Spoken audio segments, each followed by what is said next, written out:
Fashion industry جو 7 billion trillion کی چل رہی ہے، اگر دیکھنے والوں کی نظر میں حیا آ جائے تو یہ نظر میں حیا آنا بغیر کسی بائیکاٹ کے اس ساری انڈسٹری کو ملیا میٹ کر دے گا، کیونکہ حیا کا تعلق اصل میں جو حیا اگینسٹ ہے وہ فیشن انڈسٹری کے ہے۔ عورت میں حیا آ جائے، عورت پردہ کر لے تو فیشن انڈسٹری کے سارے اس کے لیے جو پیشکشیں ہیں وہ سارے کی ساری دری کی دری رہ گئیں۔ تو حیا ایک ایسی چیز ہے، اگر ہم اس کو اپنا لیں تو ہم سب کے سب اس زینت کو پا سکتے ہیں جس زینت کی بشارت رسول اللہ نے عطا فرمائی ہے۔ اب ہوتا یہ ہے کہ جب بچے بڑے ہوتے ہیں یا بچیاں بڑی ہوتی ہیں، اس وقت ان میں ایک سینس ڈیولپ ہوتا ہے کہ کون سی چیز اچھی ہے، کون سی چیز بری ہے۔ اسکول میں کہتے ہیں ان کو گڈ ٹچ بیڈ ٹچ سکھائیں، تو جو گڈ ڈریس ہے اور بیڈ ڈریس ہے یہ نہیں سکھاتے، نہ گھر والے سکھاتے ہیں۔ چھوٹے بچے ہیں، چھوٹی چھوٹی بچیاں ہیں، ان کو بالکل چست پجامے پہنانا شروع کیے اولاً، اور آہستہ آہستہ وہ پجامے بھی غائب ہو گئے۔ جس عمر میں بچی نے سیکھنا تھا اس عمر میں آپ نے اس کو یہ کر دیا کہ یہ تمہاری شلوار کوئی پرابلم نہیں ہے۔ بچہ اگر کوئی نصیحت کرتا ہے،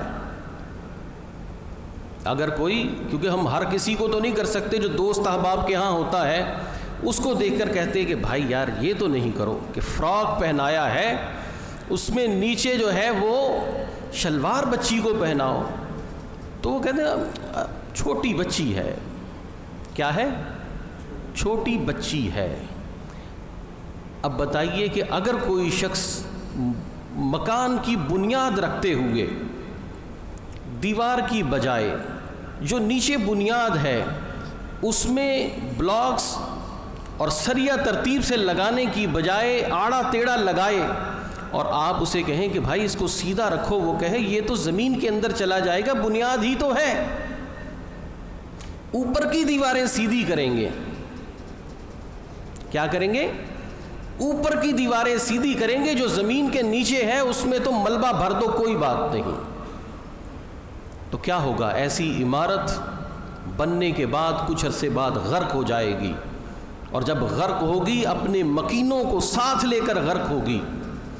تو یہ جو ہم کہہ دیتے ہیں چھوٹا لفظ ہے کہ چھوڑو کوئی بات نہیں بچی ہے، جب ہم نے بنیاد پر غفلت کر دی یہ کہہ کے کہ چھوٹی بچی ہے کوئی بات نہیں، اور ہم اس معاشرے میں رہتے ہیں جس میں 10-10 12-12 سال کی بچیوں کا ریپ ہو جاتا ہے، اور ہم یہ سمجھتے ہیں کہ سارا عورت کا ہی قصور ہے، مردوں کا بھی قصور ہے۔ جو ہماری ذمہ داریاں ہیں ہم ان کو کب پورا کریں گے؟ ہم بھی وہی فلمیں گھر میں دیکھ رہے ہیں، گھر والے بھی وہی دیکھ رہے ہیں، تو پھر ہم کس منہ سے اپنے بچوں کو حیا کا درس دیں؟ بچہ تو کہے گا نا کہ ابا جتنا بے حیا میں ہوں اتنا باپ بھی ہے، مجھے کاہے کو بتاتا ہے۔ وہ سامنے چپ رہے گا لیکن وہ آمادہ نہیں ہوگا آپ کی بات پر عمل کرنے کے لیے۔ تو سوچنے اور سمجھنے کی ضرورت یہ ہے کہ ہم حیا کے معاملے میں اپنی ذمہ داریوں کو سمجھیں۔ حیا کیسا عظیم وصف ہے، ہم اس سے اپنے آپ کو آراستہ کریں، کیونکہ حیا بندے کے دل کا معاملہ ہے، دل کا، کہ دل میں حیا ہوگا تو آنکھوں میں بھی حیا آئے گا، اگر دل میں حیا نہیں تو آنکھوں میں بھی حیا نہیں، اور جس کی آنکھوں میں حیا نہیں اس کا مطلب یہ بھی ہے کہ اس کے دل میں حیا نہیں، کیونکہ پوری قوم کو ہماری کو جس چیز نے ننگا کر دیا ہے وہ کیا ہے کہ پردہ تو دل کا ہوتا ہے، پردہ دل کا ہوتا ہے۔ اس جملے نے سب کو ننگا کر دیا۔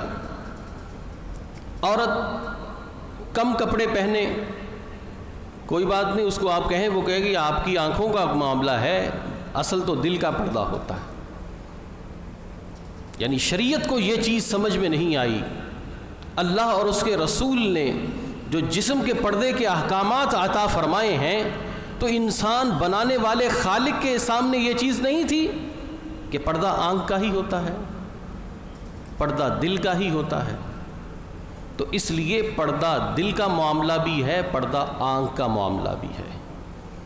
صرف دل پر ہی موقوف کر کے، جس کے دل کے اندر پردہ نہیں، پردہ دل کا ہوتا ہے، جس کے دل میں پردہ ہو، جس کے دل میں حیا ہو، وہ باہر سے بے پردہ کیسے ہو سکتا ہے؟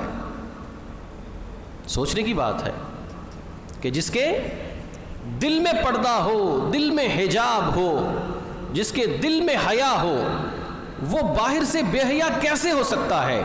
اگر وہ باہر سے بے حیا ہے تو اس کا مطلب یہ ہے کہ اس کے دل میں حیا نہیں ہے، کیونکہ کلو آناء یترشح بما فیہ، عربی کا مقولہ ہے کہ ہر برتن سے وہی چھلکتا ہے جو اس کے بیچ میں ہوتا ہے۔